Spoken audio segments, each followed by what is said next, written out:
أين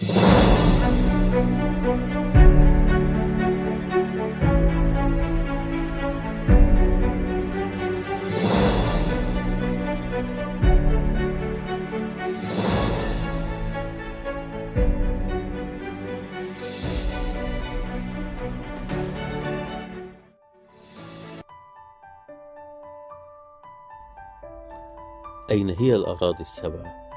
وأين هم قوم يأجوج ومأجوج؟ وأين جبال قاف الأسطورية؟ هل هي حقيقة أم مجرد خيال؟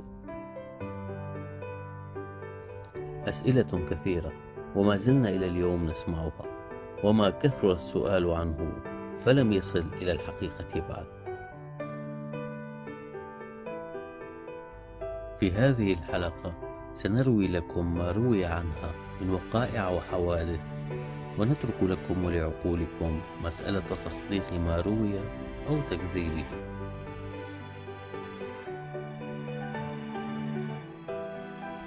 في البداية يجب أن تسأل نفسك سؤالا، وهو: إما أن تكون مسلما على دين الإسلام فلا تعارض ما قاله الله في كتابه الكريم، أو أن تكون ملحدا لا يؤمن بما أنزله الله. ولن أتطرق في الحديث عن باقي الأديان، فإن كنت مسلما صادقا في إيمانه فلا يجب عليك أن تأخذ بما أخذ به الملحدون بما يعارض قول الله. أما إن كنت ملحدا فتجنب ما يروى باسم النظريات التي تنافي العقل، بمجرد أن قالوا لك أن مجموعة من العلماء قاموا ببحث ما وألقوا عليك نظرياتهم وأبحاثهم العلمية على أنها حقيقة لا تقبل النقد. في البداية سنبدأ بالحديث عن الأراضي السبع وأين توجد. على المؤمن أن يفهم ويتبع كلام الله الذي خاطبنا به من خلال كتابه الكريم، فقد قال لنا: بسم الله الرحمن الرحيم، الله الذي خلق 7 سماوات ومن الأرض مثلهن يتنزل الأمر بينهن. وهذه الآية تؤكد أن هناك 7 أراضٍ وليست أرضا واحدة، لكن هناك العديد من الاختلافات التي تفسر قوله تعالى. فهناك بعض المفسرين قالوا أن ما يقصده الله سبحانه أن للأرض 7 طبقات وفي السماء أيضا مثلهن.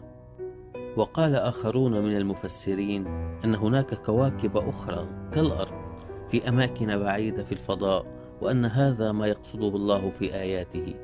لكن بعضا آخر، وهم قلة قليلة، قد رأوا أن الأرض ممتدة استنادا لقوله تعالى أن الأرض قد دحاها، ودعموا نظريتهم هذه فيما ذكر في الكثير من كتب المستكشفين المسلمين العظماء الذين أقروا على أن الأرض ممتدة ومحاطة بسلسلة جبال وهي جبال قاف، وقد وضعوا الخرائط لها، ومن أشهرهم الإدريسي والمسعودي، وأعظمهم رحالة يدعى سلام الترجمان.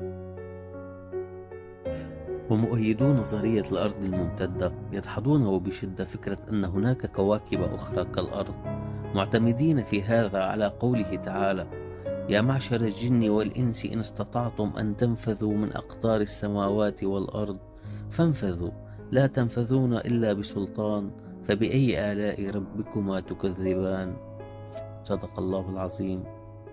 وأن الفضاء مجرد خدعة فلم يذكر في القرآن الكريم أو في سيرة نبينا الكريم. فادعى أصحاب هذه النظرية أن علماء الغرب قد كذبوا في كروية الأرض، وأنهم لن يصدقوا سوى كلام الله، وأيضا ما قاله علماءهم المسلمين المستكشفين والرحالة المناصرين لفكرة أن الأرض حقا ممتدة، وأن خرائط العالم الموجودة اليوم هي وهم وخداع، وخرائط الإدريسي وابن حوقل هي الخرائط الصحيحة لعالمنا هذا.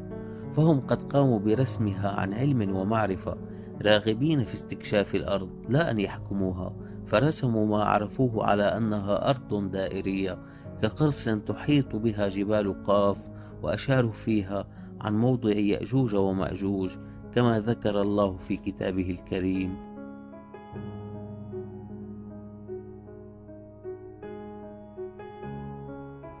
لكن أين موضع يأجوج ومأجوج؟ وماذا قال المستكشفون العرب حوله؟ إن بحثت في خرائط العالم القديم فأول خريطة ستجدها هي خريطة الإدريسي الذي كان قد أشار في مكان على الخريطة عن مكان وجودهم. وفي خريطة ابن حوقل التي سبقت خريطة الإدريسي ب200 عام أشار إلى الموضع نفسه في شمال الأرض، وهي ما أكده الرحال العظيم سلام الترجمان عندما قام برحلته الاستكشافية عن مكان وجودهم بناء على طلب الخليفة العباسي آنذاك الواثق بالله، فاتجه نحو الشمال برحلة دامت 16 شهرا ذهابا و12 شهرا إيابا، وروى فيها الكثير من الغرائب والعجائب التي شاهدها، ومن بينها أنه قد مر بأراض تنبعث منها رائحة كريهة، وأرض الخراب التي عاث فيها قوم يأجوج ومأجوج، إلى أن وصل إلى قوم غرباء يتكلمون العربية والفارسية، ولم يسمعوا قط ببلاد المسلمين التي حدثهم عنها سلام الترجمان أو حتى بالخليفة العباسي، وكأنهم معزولون عن هذا العالم. فطلب منهم سلام الترجمان أن يدلوه على مكان السد العظيم، فأخذوه إليه فوجده بابا حديديا ضخما بمصراعين، والجبال من حوله مسطحة ملساء ليس فيها سفح وليس فيها أعشاب، وهي ما أشاروا إليها بالخرائط القديمة على أنها جبال قاف. ويرأس هذا الباب 10 فرسان يتناوبون على حراسته. وقد أكد صحة هذه الرواية الكثير من المستكشفين كالإدريسي في كتابه نزهة المشتاق في اختراق الآفاق، وفي كتب ابن كثير والمسعودي.